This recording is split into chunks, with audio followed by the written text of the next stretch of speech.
Okay, welcome to the deep dive. Today, we're doing something a little different, grabbing a very specific snapshot in time. Yeah, that's right. We've got source material pulled directly from just one page on CoinMarketCap, and it's all dated June 9, 2025. Exactly. So think of it like zeroing in on just that single day, that one page, and the headlines featured right there. Right. And our mission really is just to unpack the key insights, maybe some surprising facts, significant developments highlighted only in these specific bits of content. So it gives us this unique kind of contained look at recent crypto activity, but strictly through this, very particular lens. Precisely. We're not bringing in anything else, just digging into what these sources tell us. And right at the top, there's a headline that definitely catches the eye. Memecoin ETFs on the horizon. Yeah, that one stood out. What's interesting is that this piece, it attributes the whole idea to an analyst. An analyst specifically. Yeah.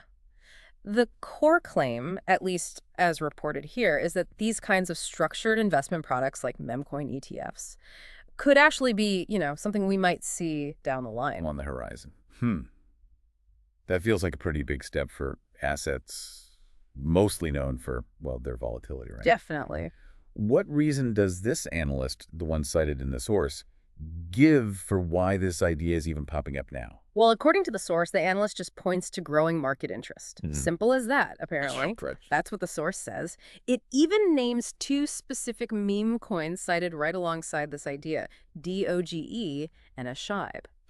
The big ones. Right. So the implication here, or at least how the source presents it, is that the sustained focus, the activity around these types of assets, it's prompting these discussions about maybe more formal investment routes. Okay, so on one hand, we've got this speculation from an analyst in one source about potentially higher risk stuff like Memecoin ETFs. And then kind of alongside that, this same collection of sources also mentions actual formal regulatory filings about existing crypto ETFs. Yeah. Bit of a contrast. They do. Yeah. One headline focuses specifically on Nasdaq. Nasdaq? Okay. The source reports that Nasdaq filed a Form 8K with the SEC, the U.S. Securities and Exchange Commission, which is, a pretty standard filing for announcing major events. Right, an 8K.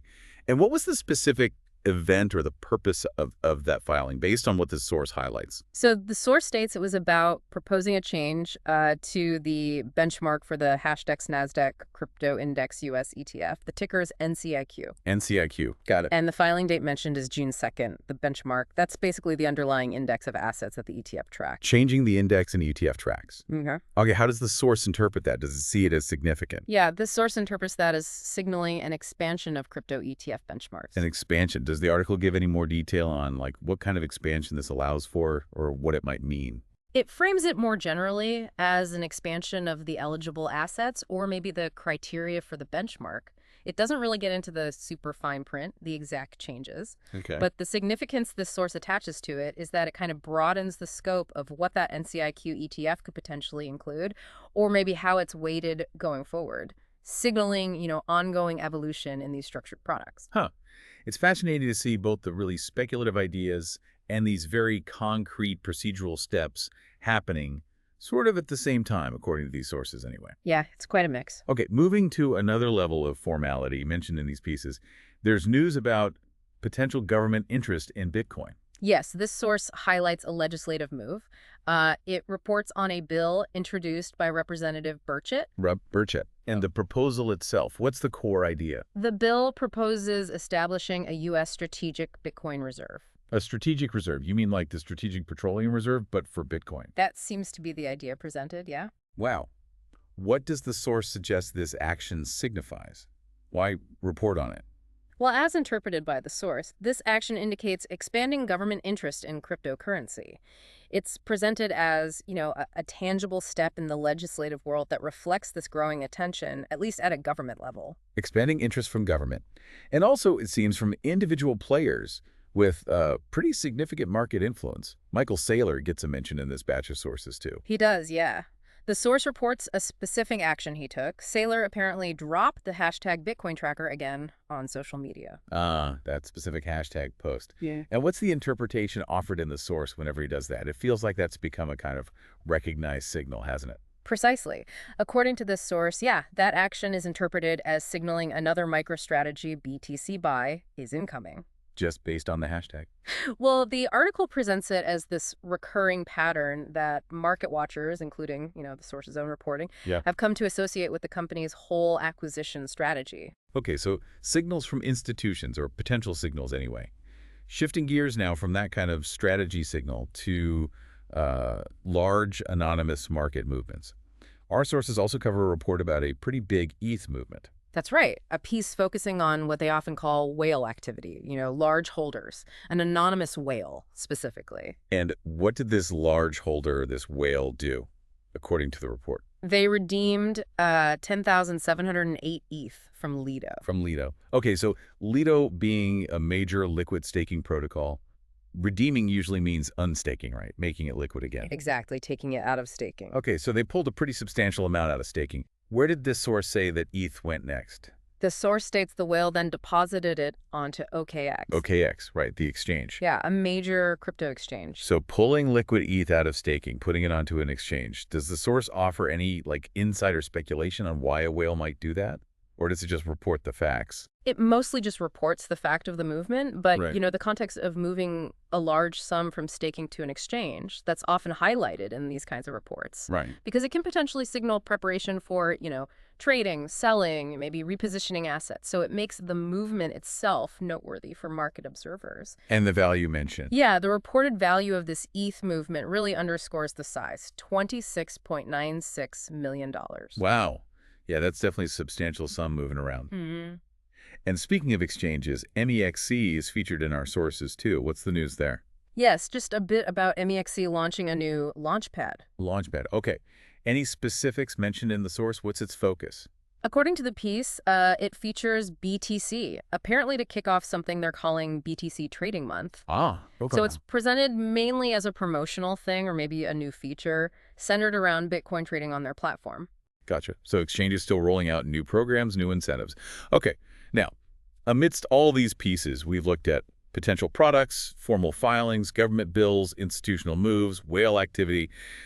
This collection of sources also includes a smaller, maybe more ground-level anecdote about the challenges traders face. It does, yeah. Highlighting the risks, specifically of high-leverage trading, through a sort of case study. The story of James.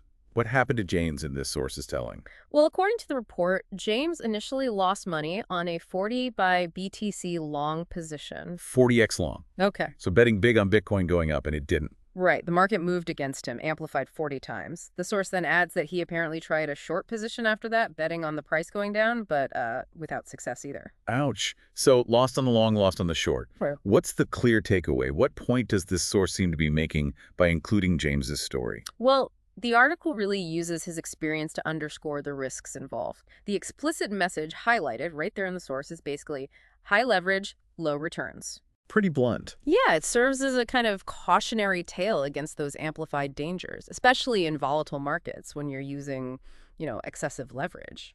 That story definitely drives the point home. Okay, so looking back at this whole specific stack of sources, this snapshot from one page on CoinMarketCap on June 9, 2025, we've really seen quite a diverse cross-section of activity, haven't we? Absolutely. Yeah, we've touched upon analyst speculation about potential new, maybe even surprising investment vehicles like Memecoin ETFs and the market interest supposedly driving that idea. Mm-hmm. And then the formal procedural steps like Nasdaq's filing, but expanding ETF benchmarks, very different vibe there. Totally. And we saw news about broader adoption considerations like that proposed U.S. strategic Bitcoin reserve bill, suggesting maybe expanding government interest. Right. Contrasted with signals from major institutional holders like Michael Saylor and the source interpreting his actions as potential BTC buys. Plus, we get that glimpse into large anonymous market moves like the whale redeeming ETH from staking and sending it to an exchange.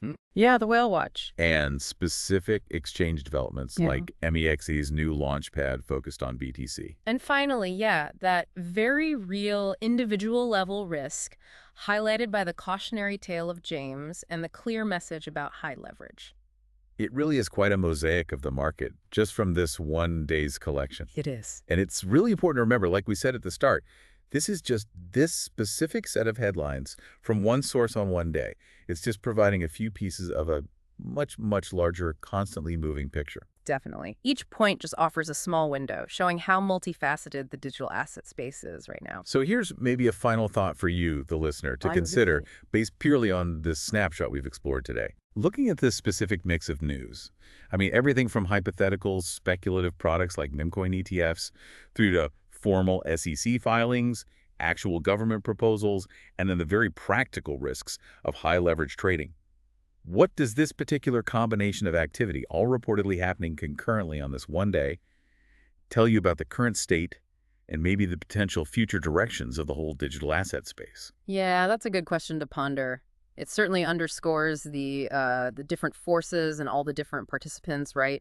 From retail traders like James all the way up to governments and big institutions, all trying to navigate this evolving landscape in their own ways. Absolutely. It's definitely a complex picture. And staying informed by, digging into the details like we've tried to do with just these specific sources today seems pretty key. Keep exploring, keep asking questions. Exactly. And keep thinking critically about how all these different facets of the market interact. Okay, that's all for this deep dive into our sources from June 9, 2025.